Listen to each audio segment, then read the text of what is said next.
Philadelphia करके जगह थी, फिलाडेल्फिया, और 1752 में इनके जो बेटे थे विलियम्स फ्रैंकलिन, है ना, बेंजामिन फ्रैंकलिन के जो बेटे थे विलियम्स फ्रैंकलिन, इन दोनों ने क्या किया था, मतलब असिस्टेंट के टाइप, अब कोई सैलरी तो था नहीं, तो अपने बेटे को ही ले लिया कि चलिए आप चलिए मेरे साथ असिस्टेंट का काम करिए। इन्होंने क्या किया कि उस टाइम पे यूएस वगैरह में क्या होता था, जो फिलाडेल्फिया यूएस में है, तो बहुत सारे बिजली कड़कने की वजह से बहुत सारे घरों को क्या होता था, हार्म होता था। तो हम वैसे तो जानते हैं कि थॉमस एल्वा एडिसन ने बल्ब का इन्वेंशन किया, बट जो चार्ज है इलेक्ट्रिसिटी का फेनोमेना है, उसके पहले भी कई लोग थोड़ा जानकारी जुटा पाए थे। ऐसा नहीं था कि थॉमस एल्वा एडिसन ने सब कुछ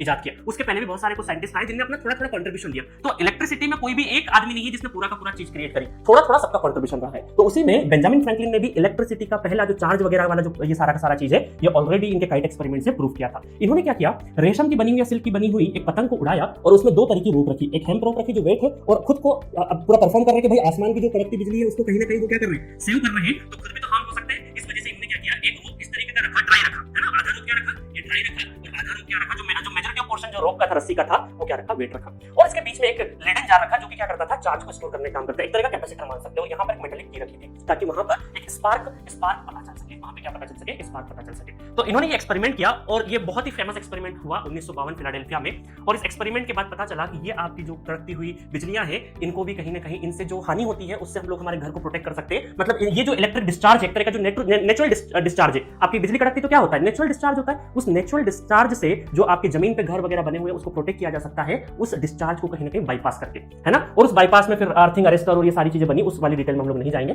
तो इनने ये जो भाई साहब थे बेंजामिन फ्रैंकलिन हमारे, ठीक है, यूएस में इनको बहुत ही इज्जत से माना जाता है, बहुत ज्यादा इनका वैल्यू है। तो इन्होंने ये जो कन्वेंशनल डायरेक्शन वगैरह वाली बात कही थी, इन्होंने ही कही थी बेंजामिन फ्रैंकलिन ने, ठीक है। तो आगे चल के फिर हम लोग क्या करेंगे, प्रोटॉन की भाषा में बात नहीं करेंगे, सिर्फ इलेक्ट्रॉन की भाषा में बात करेंगे, और आगे चल के हम लोग कंक्लूजन देते हैं कि रेट ऑफ करंट क्या है, rate of change of charge और flow of electron is known as current. और हम लोगों ने देखिए यहाँ पे शो कर दिया सिर्फ और सिर्फ इलेक्ट्रॉन, प्रोटॉन को भुला दिया हमने। हाँ, नॉलेज के हिसाब से हमें पता है कि प्रोटॉन का क्या रोल है, ठीक है, वो बात पता होनी चाहिए, बट ज्यादातर हम लोग फिर इलेक्ट्रॉन की भाषा में ही बात करेंगे, इलेक्ट्रॉन की भाषा में ही हम लोग बात करेंगे। तो जो हमारा कन्वेंशनल करंट डायरेक्शन है, ये करंट डायरेक्शन है, ये किसके अपोजिट रहता है, इलेक्ट्रॉन फ्लो के अपोजिट होता है।